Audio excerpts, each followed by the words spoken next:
Welcome to the Paul Adefarasin podcast, our interactive 15-minute review of this week's message. We revisit the word, surface the big ideas, and give you space to reflect, pray, and act. If you'd like the full message, though, you can watch it on YouTube or listen on Spotify after this episode. My name is Paul Adefarasin. Okay, so let's transport ourselves for a second. Let's do it. It is Sunday, March 1st, 2026. Right. And we are on the ground in Lagos, Nigeria. Standing inside the massive auditorium known as the Rock Cathedral. Yeah, the energy in there is absolutely humming. Oh, it's electric. And not just because it's a Sunday service, right? Right, because in this specific community house on the Rock, the first Sunday isn't just a calendar event. It's a big deal. It sets the spiritual weather for the next 30 days. It's kind of like a reset button. And the theme they are working with today is your new day is breaking. Which I know on the surface that might sound like a standard motivational poster you'd see in a break room. Yeah, totally, like hang in there. Exactly. But we have the full transcript of the service here, and what happens over the next few hours is actually this really complex deconstruction of human struggle. It really is. Our mission for this deep dive is to unpack a sermon by Pastor Paul Adefarasin. He takes the ancient Bronze Age story of Jacob wrestling with God and turns it into a modern psychological profile. We're talking identity imposter syndrome resilience. It is surprisingly gritty. Very gritty. Plus, we have some fascinating community dynamics to look at. Including a very clever and, honestly, somewhat hilarious way of telling the congregation to leave the pastor alone. Right, that was great. And a birthday celebration for an 80-year-old man that honestly defies the laws of biology. It's a full spectrum of human experience. We go from the dark night of the soul in the sermon to the bright, energetic reality of living well in old age. So let's dive right in. The service opens with music. And looking at the lyrics here, it's very intentional. Yeah, they aren't just singing to fill time. Not at all. They are trying to dictate the environment. The choir is singing specific lines like, "Atmosphere shift now." And the classic, "How great thou art." Right, because in this theological framework, music isn't just a warm-up, it's a tool. They believe they can physically and spiritually alter the room. Exactly. They are trying to move the air from a state of heaviness or distraction to a state of absolute expectancy. It's about setting the stage. And once that baseline is set, we get into the rock news. Which usually church announcements are the part where you check your phone or plan lunch. Yeah, you totally zone out. But there are some really interesting sociological details here. They mention the Rock Fun Fest. Which sounds like a carnival, right? It does, but the intent is quite serious. It's part of their Hope initiative. They aren't just selling tickets to members to have a good time. Right. They are specifically sponsoring children from orphanages and correctional facilities to attend. The transcript actually mentions love in action. It's so interesting to see a fun fest framed as a social justice intervention. They're trying to give these kids a day where they aren't defined by their background. Or their lack of parents or their incarceration. Exactly. It's about dignity. And then on the flip side of that fun, you have Operation Push. Which kicks off mid-March. Right. PUSH is a classic acronym in charismatic circles. Pray until something happens. Pray until something happens. That sounds intense. It does. It signals that the community is entering a period of marathon prayer. It's a tenacity drill, essentially. Yeah, it speaks to that theme of persistence we're going to see later in the sermon. They are priming the congregation to work for their breakthrough. Speaking of work, my absolute favorite part of the opening, and I actually laughed out loud reading this, was the update on Pastor Paul's health. Oh, that was a masterclass in crowd control. It really was.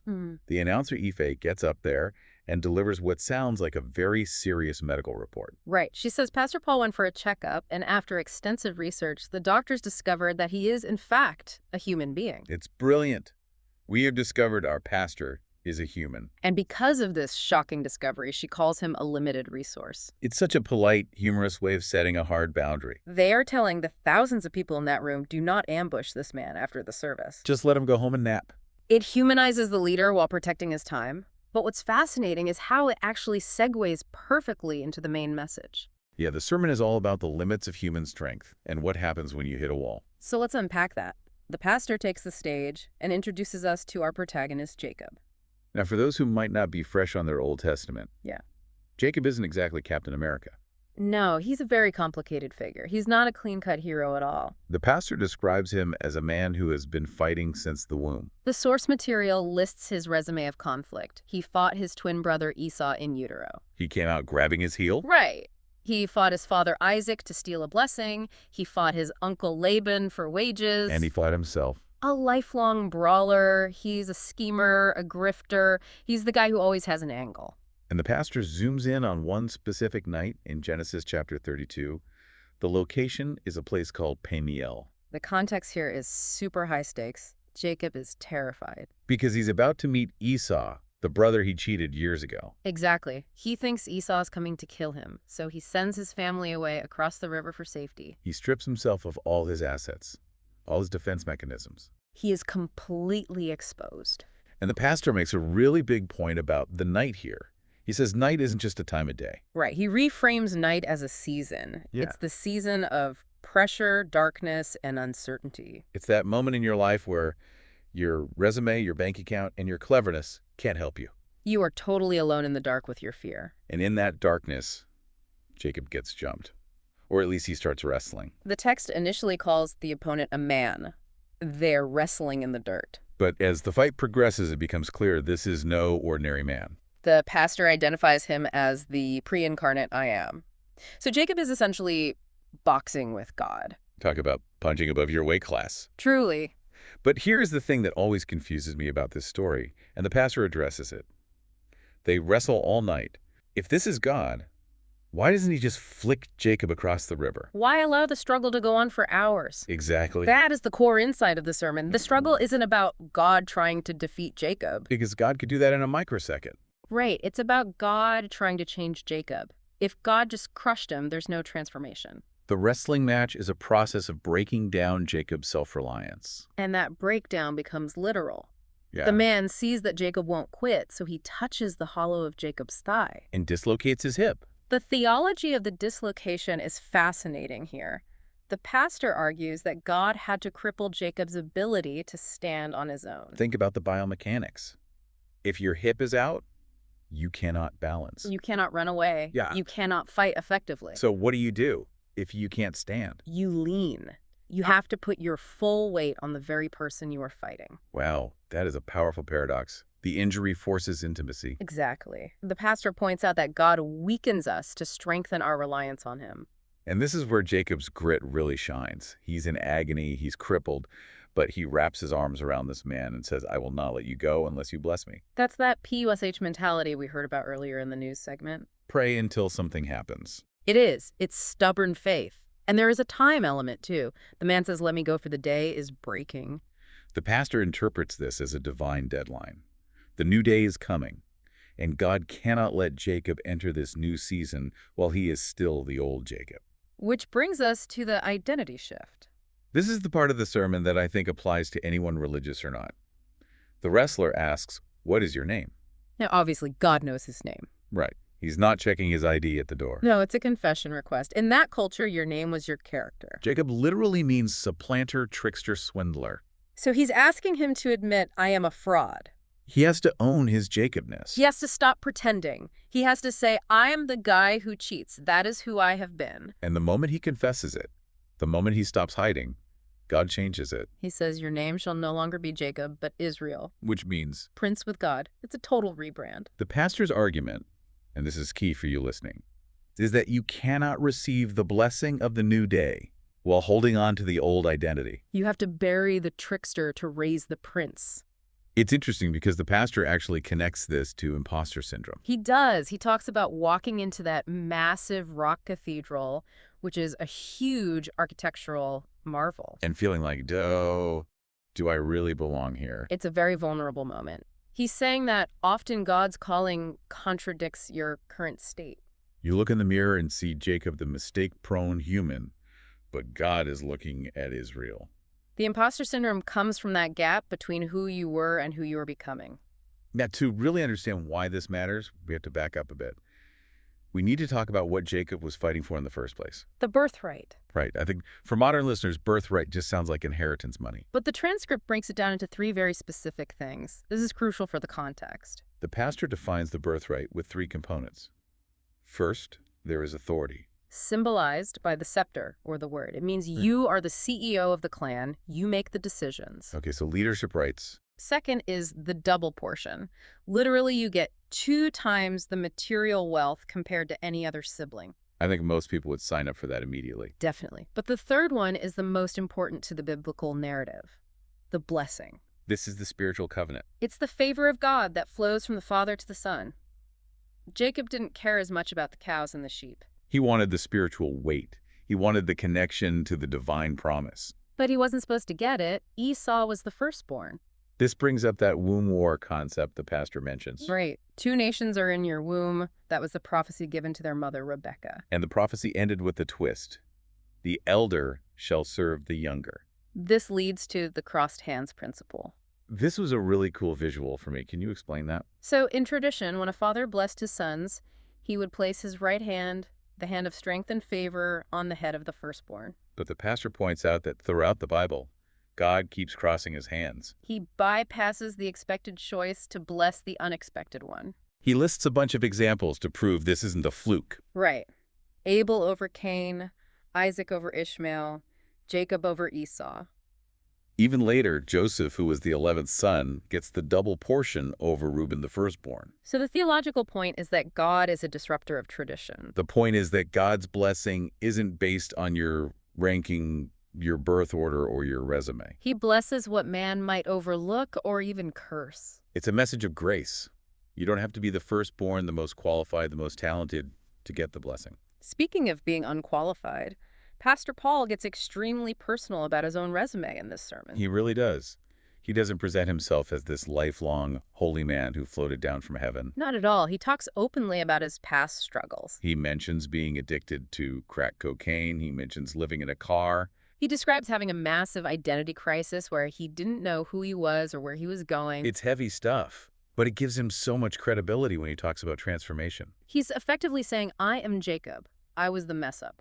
And look at what happened. It anchors the theology in reality. He uses that famous phrase, God doesn't call the qualified. He qualifies the called. If he can go from living in a car to leading a cathedral, then the Jacob to Israel transformation is possible for you too. I love that. And then he flips a parable that I thought I understood, the pearl of great price. Usually I hear that and think, okay, the pearl is heaven or Jesus, and I need to sell everything I have to get it. That's the standard interpretation, Yeah, right? that is the standard interpretation. It's about our sacrifice for God. But Pastor Paul inverts it completely. He argues that humanity is the pearl. Wait, so we are the treasure? Yes. Yeah. In his version, God is the merchant. God is the one who sold everything, his glory, his status in heaven, to buy the field, which is the earth, just so he could dig up the treasure, which is us. That completely changes the power dynamic. It means we aren't striving to buy God's love.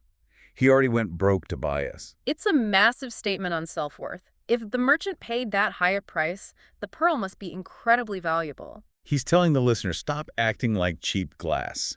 You are a diamond that God sold everything to acquire. It reframes the whole concept of why we wrestle.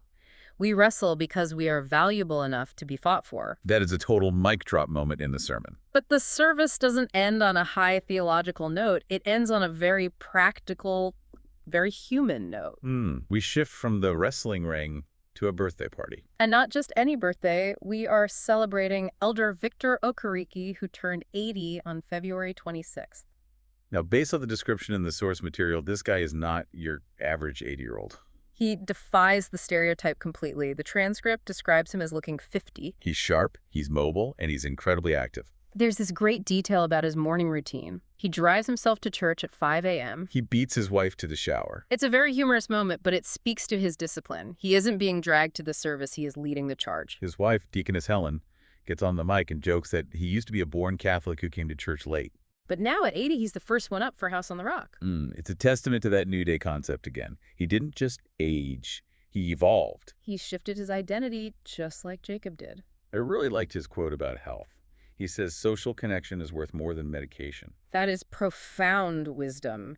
And it's backed by science, actually. We know that community is a huge factor in longevity. But in this context, it's spiritual advice. He's saying that staying connected to the community, to the house, is what keeps him vital. He refuses to be isolated. And he makes a very specific correction about his age. He says he is celebrating 80 years only. The emphasis on only is fantastic. It implies he's just getting started. He's aiming for 9100. The benediction actually includes blessings for his longevity. It connects beautifully back to the sermon. Here is a man living at his Israel identity. He's not defined by the limitations of age. He's defined by the vitality of the blessing. It really grounds the whole deep dive. You have Jacob wrestling in the dirt for a blessing, and then you have Elder Okereke living out that blessing. Driving at dawn, laughing with his wife, surrounded by family. It shows you what the wind looks like. The wrestling match in the dark eventually leads to the vitality of the morning. You don't wrestle forever. Eventually the sun rises, and you walk, maybe with a limp, but you walk into a life of fullness. So if we step back and look at this whole tapestry, the music shifting the atmosphere, the wrestling match at Peniel, the hip injury, the pearl, and the 80-year-old dynamo. What is the big takeaway here? I think the central thread is that transformation is messy, painful, and absolutely necessary. Jacob didn't get the name Israel by sitting politely and waiting for Amazon to deliver it. He had to engage the struggle. He had to be willing to get hurt. He had to be willing to walk with a limp. The new day that everyone wants, that breakthrough moment, usually requires a funeral for the old identity. You have to bury the Jacob parts of your life, the scheming, the fear, the imposter syndrome, so that Israel can rise. It completely redefines struggle. The struggle isn't a sign that God has rejected you. It's a sign that he's working on your hip. He's shifting your balance, so you have to lean on him. Precisely. The limp is a trophy. It proves you survived the encounter. It proves you've been touched by something greater than yourself. And looking at Elder Okereke, it proves that this resilience can last a lifetime. You can be 80 and still be in your new day. It's about a lifestyle of renewal. It's never too late to have that wrestling match and get your name changed. So here is the question we want to leave you with today. We've talked about letting go of the old to grab the new. We've talked about the dawn braid. It's the challenge of the morning. If a new day truly requires letting go of who you were to become who you are, what Jacob traits are you currently wrestling with? What is that habit, that mindset, or that old label you're holding on to that needs to be left in the night so your morning can break? That is the wrestle. And let me tell you, it is worth staying in the ring for. It absolutely is. Thanks for diving deep with us today. Catch you in the new day. Thank you for listening. To go deeper, watch the full message on YouTube or listen to the full-length sermon on Spotify. Follow the podcast, and please share it with someone who needs it and leave your response in the Q&A. Kindly keep your heart on fire, your eyes on Jesus, knowing you are the exception. Grace and peace. We love you deeply.